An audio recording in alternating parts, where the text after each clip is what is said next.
Feel that? That strange calm around this team, the kind that never lasts. Because when you actually zoom in, this offseason is sitting on 4 storylines that don't even look related, until you realize they're tugging on the exact same rope. You've got a backfield leader getting recognized league-wide for what he's doing away from the field. You've got a defensive what-if being floated that could end up on every screen in Santa Clara. You've got a trenches decision that feels boring right now, and then, out of nowhere, becomes the reason your season doesn't blow up. And you've got a veteran wideout basically saying, "I'm home, let's do this again." So let me ask the faithful straight, do you trust where this is heading? I'm not talking about one loud, splashy move. I'm talking about what this roster is quietly turning into. Stay with me, because at the end, I'm cashing in the wildest part of the whole thing. All right, let's start where people are way too quick to shrug and go, "Cool, an award." Nah, that's not what this is. Christian McCaffrey winning the Salute to Service Award matters because it's the league telling you this guy stands for something bigger than Sundays. And inside a locker room, that hits different. Guys look at you differently. Your presence means something different when the season gets heavy and everybody's dealing with something. And look, CMC already has every on-field reason to feel good about 2025. Big production, big workload. The kind of year that puts him right in the comeback player conversation. And yeah, people are even tossing around Offensive Player of the Year again. But what he does away from the stadium doesn't always get that same shine. Until now. When a player becomes a symbol on the field and off it, the whole building feels it. Standards rise, expectations rise, accountability gets louder without anyone needing to bark. That's culture. And the 49ers live on identity. Physical, disciplined, demanding. So that kind of recognition, that's real fuel. But it also creates a temptation. And I'm going to need you to check yourself for a second, because this is exactly where the faithful is going to split. When you have a back who can be the engine of the entire offense, run game, pass game, the short area stuff, chunk plays, all of it, your instinct is to lean on him, hard. And that's where the risk sneaks in, because the more he becomes the guy, the more the offense starts acting like it needs him to be superhuman every single week. That's why the real conversation isn't just, CMC is incredible. It's, how do the Niners manage him? How do you keep the playbook wide open without turning the backfield into a weekly car crash? Do you rotate more? Get smarter with usage? Find more ways to create space so he's not eating the full force of contact on 30 touches a game. Because one path gives you fireworks right now, and the other path gives you a healthier version of him when Levi's Stadium is shaking in a season-defining moment. Those two choices are tied together, whether we like it or not. And speaking of choices, that takes us right into the defensive storyline that people keep treating like pure fan fiction. Joey Bosa. I know. The second you say that name, half the fan base rolls their eyes, and the other half immediately starts picturing the jersey swap. But the context is way more serious than brothers on the same team would be cool. Let me say this once, plainly. The 49ers didn't struggle on defense just because of talent. They struggled because of continuity, because of health, and because they didn't have a real plan B when things went sideways. When it all hit at once, the pass rush disappeared. And that exposed something uncomfortable. This team can't afford to be a one-name operation up front. The part people keep missing is the role, not the hype. Joey Bosa today isn't the guy you build your entire pass rush around. He's not the 12 sacks carry the unit guy every year. And maybe that's exactly why the idea makes sense. As a situational rusher, a rotational piece, someone you use in the right matchups while Nick Bosa and Mykel Williams are coming off ACL injuries, he could buy you time. He could keep you from rushing people back. He could stop your front from turning into a desperate weekly scramble. And yeah, this is where the debate is going to get spicy. Some of you are going to say, injury history, older body, pass. Others are going to say, if he gives us 8 strong games and 2 huge moments, that's worth it. Both sides can make a real argument.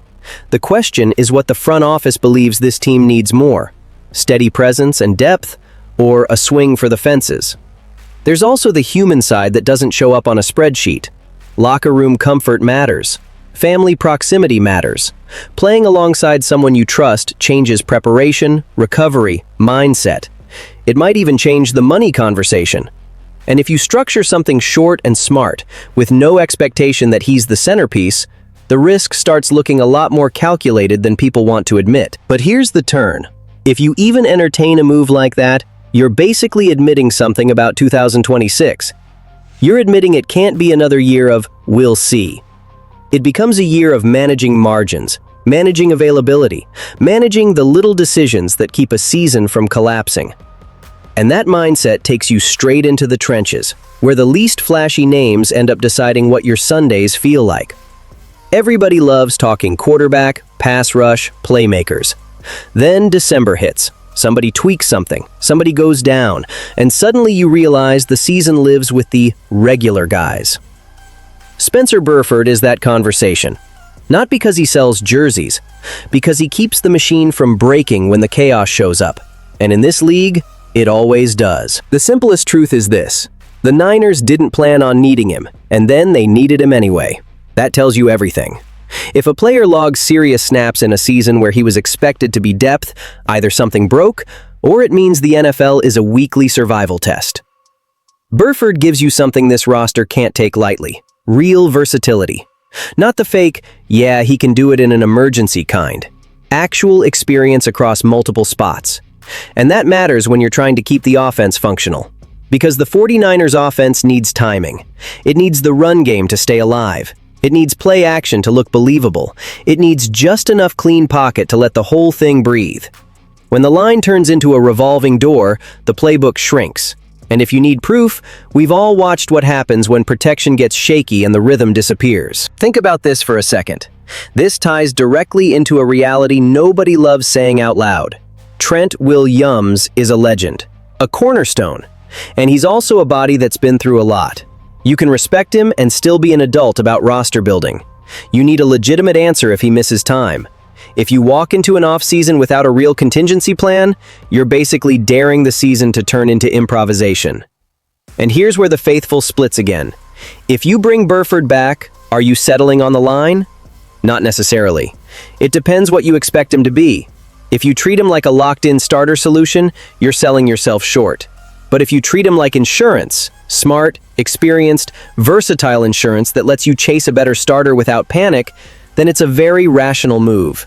That kind of contract isn't the thing you feel in the headlines. It's the thing you feel on some random Sunday when somebody goes down and the season doesn't fall apart. There's real tension here, though. Burford might want out. Getting moved around, being the plug-and-play guy, always filling holes. Some players eventually want stability, a fresh start, a clean lane. So the Niners have to sell an actual plan. You matter here, and you're not just an emergency extinguisher. Can they do it? Because if they can't, you're not just losing depth.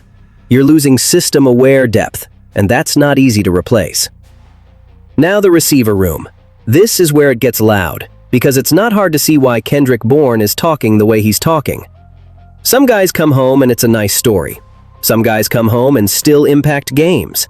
Bourne is trying to be both. And when he says he fits what Kyle Shanahan does, that doesn't sound like agent noise. That sounds like someone who knows the system, knows the spacing, knows the timing, and knows exactly where he can help. Let's be real, this wide receiver group doesn't walk into the offseason feeling stable. There's major uncertainty. Free agency is looming. There's young talent that hasn't had a smooth runway, and the offense demands precision. In that environment, a veteran who accepts a role, runs routes clean, stays on schedule, and helps you on third down becomes valuable fast. The practical impact is flexibility. If Bourne comes back on a short, sensible deal, you're not boxed into forcing a rookie into an oversized role too early. You're not stuck sprinting into free agency out of desperation. You can develop guys without skipping steps, and you can use Bourne where it makes the most sense. Third down, red zone, slot work. The moments where chemistry and timing beat pure speed. And he's shown he can still pop when the team needs it. But here's the bet. If you bring him back thinking he fixes every issue in that room, you're kidding yourself. He's a complement. The right complement. And the right complement can change how efficient the offense feels week to week. It can change comfort. It can change what your huddle feels like in a tight game. So zoom out and connect the dots. You've got a backfield leader getting recognized and carrying real weight, but he needs smart management. You've got a veteran pass rush idea being floated that's about buying time, not chasing a savior. You've got a versatile lineman who can prevent a silent disaster. And you've got a receiver who wants to stay home and bring stability to a shaky room. By themselves, these sound like small moves. Together, it sounds like a plan. And here's the most insane part, the part I promised I'd pay off. This isn't about one new superstar walking into the building.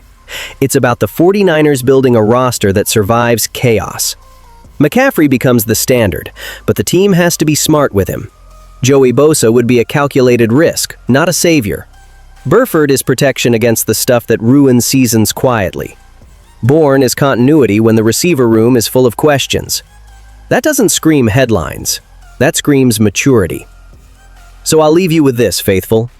Would you rather chase one loud, flashy swing, or stack smart, steady decisions that nobody's going to clap for right now, but you'll feel later when it matters? Drop your take in the comments. Tap like, subscribe, because the answer to that question is going to split this fan base right down the middle.